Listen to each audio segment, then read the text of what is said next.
We meet in Mumbai. Sachin, welcome to the show. It's marvellous to have you with us today. Thank you very much.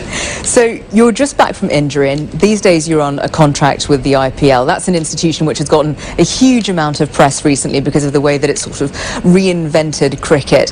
How's it been for you being such an integral part of something that everyone is talking about?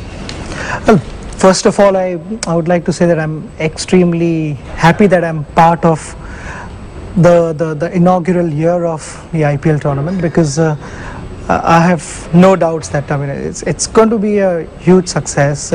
People have already started talking about IPL all over the world, and I'm not talking only about the cricket enthusiasts. I'm talking about the people who didn't actually know anything about cricket have started actually talking about IPL. So that is a clear indication that the tournament is going to go a long way, and I think it's a lot to do with the families. The outings in the evening.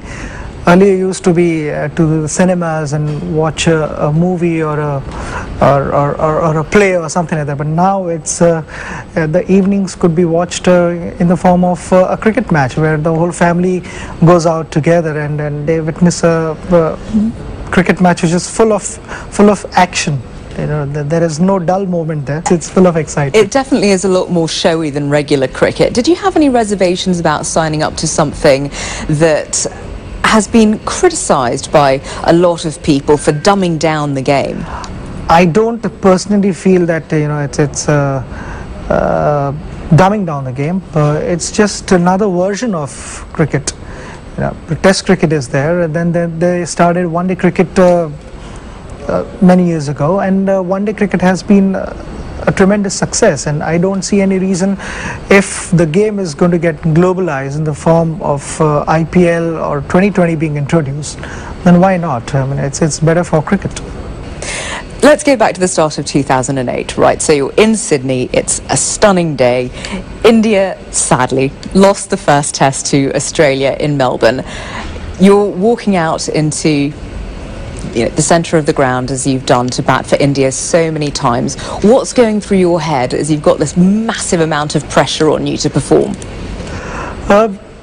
Sydney, I've always enjoyed playing in Sydney. It's been a special place for me. I've somehow walked in and I always feel that I'm going to score runs here. I'm going to score big runs here. And the ground has been kind to me. I've scored some runs, and I carried that same confidence. I remember I walked out to bat just after tea time on the second day, and I said the evening period was very important for us. I basically decided that I'm going to play my shots, but I'm going to be selective. I'm going to spend some time in the middle first, and then if I get a ball to put away, I'm going to put it away in the evening. Even though just few overs were left, I said I'm going to do that and continue the next day, and it worked. Whatever I had planned, I was able to execute that. So in the end I ended up scoring 154 or 155, which was rather satisfying. What about the Aussies?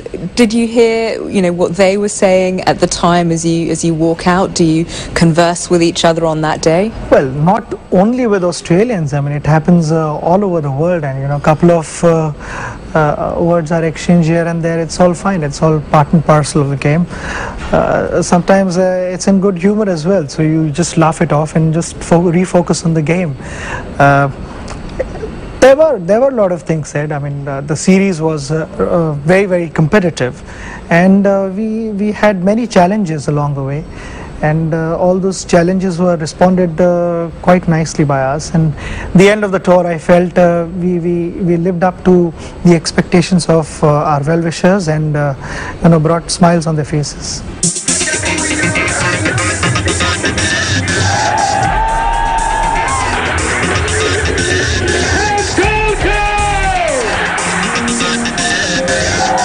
Your performance was undoubtedly stellar on that day, but I guess a lot of people are going to remember that day for being, what happened with Harbhajan Singh, his alleged calling of Andrew Simons as a monkey. We've seen, so much scandal in cricket recently. Of Harbhajan Singh, also in Slapgate, Shoaib Akhtar and his, beating of a teammate with a bat, and then Shane Warne and his text messaging issues. What's happened to the game? Is it not for gentlemen anymore? Well, I mean, all those things, I know they were bit unfortunate, but there were certain things which were blown out of proportion, and there were certain things which didn't happen.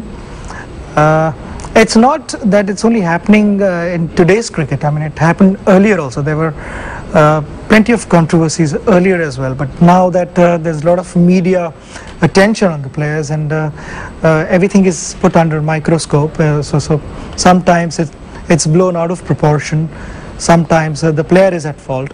So it's just that there is a lot of hype, and the competition between media has also increased, so they have to live up to the expectations of their bosses. So it's a combination of all that. But you yourself were also embroiled in a scandal where referee Mike Dennis accused you of ball tampering. How did you personally deal with it? I think just leave that. You won't answer that? No, I don't think so. I don't need to get into all those controversial things. Even though the viewers are going to want to know your thoughts on it and how you dealt with it? No. Not at this time. I would answer some stage, but not at this time. Okay, all right. Yeah. Well, hopefully when you do decide to answer it, you'll pick us. Side of actual cricket, you're the most sponsored player in the world, and you endorse everything from shoes to toothpaste to credit cards. You're a comic book hero these days as well. How much does all that other peripheral stuff feature in your life? It started in, obviously, the day I started playing for India. The offers started coming to me, and the first 4 or 5 years, my brother looked after everything, and then I signed up with WorldTel so that I could focus only on cricket and nothing else. And there was a clear-cut understanding between us that nothing comes in between cricket.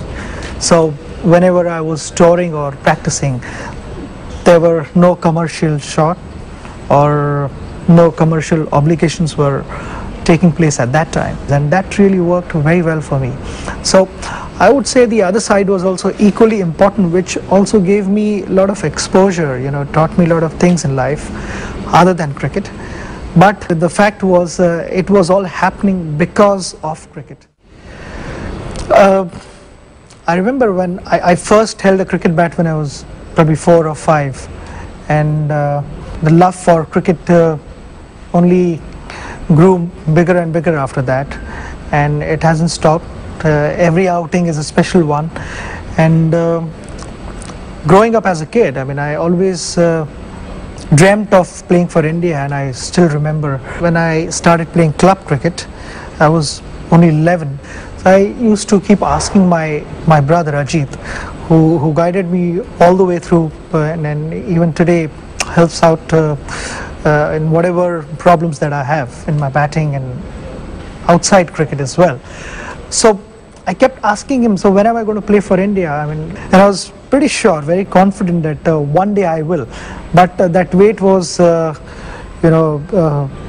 was getting impatient. I wanted to, get in the team as early as possible and start playing for India, because I grew up watching all my heroes, and I wanted to be doing all those things which I saw as a kid. I remember my first experience at Wankhede Stadium, when I was there as a ball boy.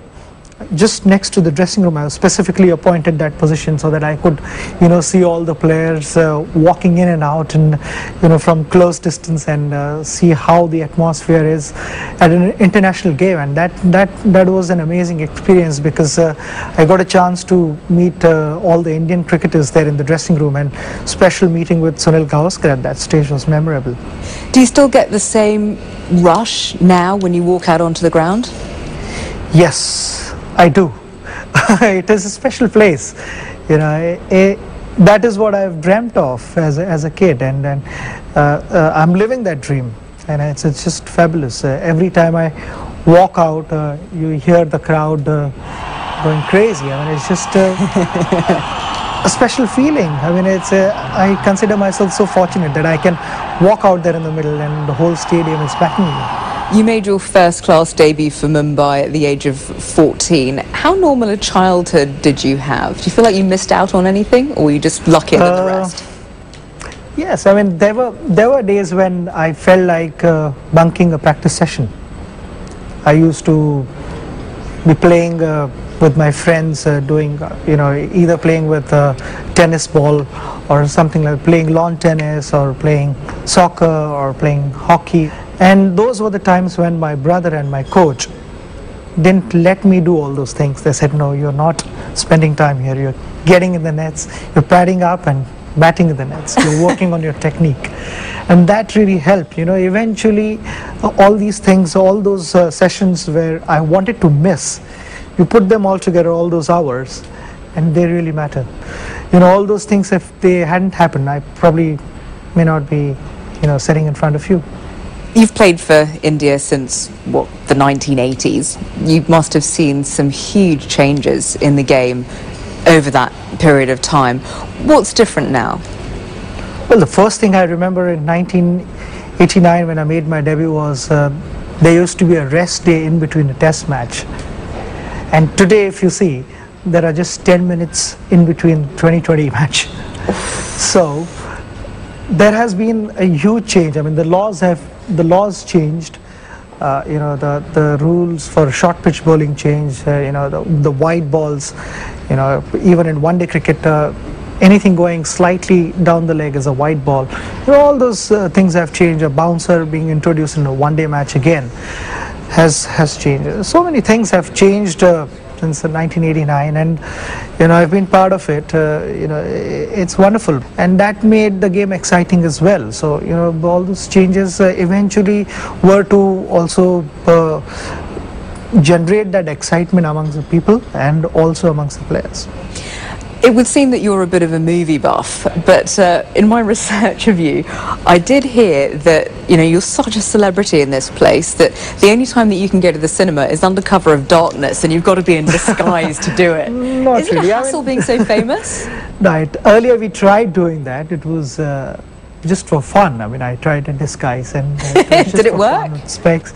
I dropped the specs, and one side the glass broke, and only one side the glass was there, and it was funny outing. I enjoyed doing that. It was something different. Did people recognize you? But I don't have to always do all those things.